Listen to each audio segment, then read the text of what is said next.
Studying cybersecurity and working in cybersecurity are two completely different things. And nobody tells you until you're actually deep in it. I'm currently a cybersecurity student now. I've passed my first CompTIA exam and I'm about to take my second CompTIA exam. I'm grinding toward Security Plus, and after months of coursework, plus talking to a lot of people actually doing the job, I can tell you the gap between the classroom and the career is way bigger than the marketing makes it look. So if you're a student or about to become one, this is the honest version of it. So I'm going to get into it. First, the studying side, because I'm living it right now. Here's my actual day. Flashcards, practice exams, reading more flashcards, memorizing port numbers, the OSI model, and 100 acronyms that all sound the same. If you think studying cybersecurity means sitting in a dark room, breaking into systems, I'm sorry, it's mostly you looking at a screen and a list of exam objectives. It's solo, extremely solo. Nobody is standing over you and making sure you study. No boss, no team, no deadlines except the ones you set. The whole game is a discipline. Can you sit down on a random Tuesday when you don't feel like it and knock out 2 hours of material? That's the actual skill being tested. The Certs, A+, Network Plus, Security Plus, test whether you know what things are, what a VLAN, which port DNS uses, the difference between symmetric and asymmetric, encryption, multiple choice, define scope, clear finish line. You study the objectives. You take the tests, you pass or you don't, and it's structured. And honestly, the structure is comfortable, which is exactly the problem. Now the work side, I'm not going to pretend I've got years in a SOC job. I don't. I'm a student. But I've talked to plenty of people who do this for a living. I've read every day in the life thread that exists. And the picture is really consistent. Here's what they all say. 1, nobody quizzes you on port numbers ever.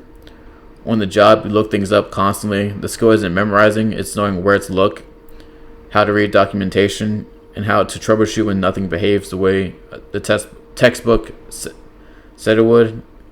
2, the job is way less hacking and way more tickets, alert logs, documentation, meetings, change requests. Somebody's VPN doesn't work, an alert fired at 3 a.m., and you have to figure out if it's real or the 200th false positive this week.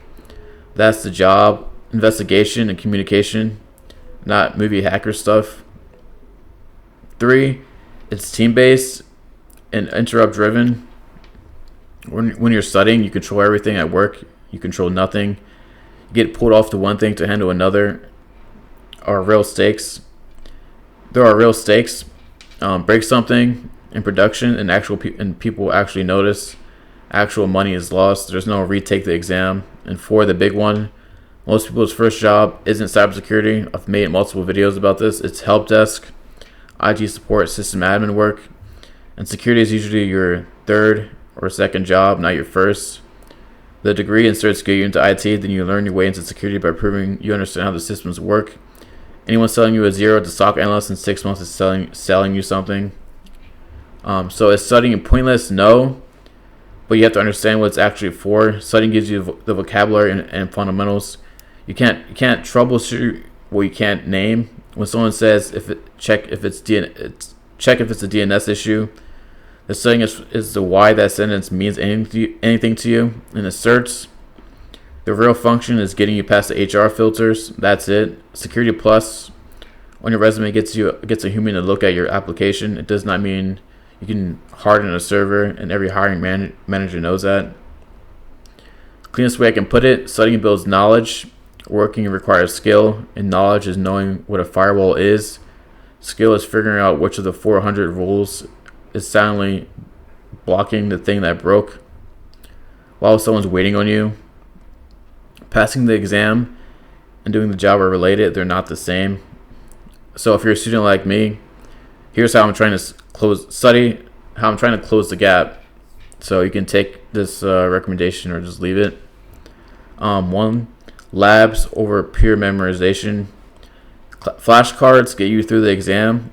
I use them heavily. Like almost for all of my classes, even a cheap one. Heavily they work, but pair them with hands-on spin up virtual machines. But a home lab, even a cheap one, try use Hack Me or Hack the Box. Don't just memorize what a VLAN is. Set one up, break it, and fix it. 2. Study in scenarios, not definitions. Instead of what is a port 3389, ask a user can RDP into a server. What do I check first? That's the shape of a real problem, and it's also how the harder exam questions are written anyway. So 2 birds with 1 stone. 3. Troubleshooting like a muscle. When something in your lab breaks, it will. Don't immediately look up the answer. Sit in discomfort. Form a theory. Test it. Be wrong. Try again.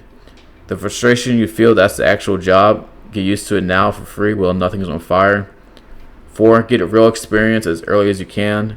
Help desk, an internship, fixing stuff for a small business, volunteer IT work.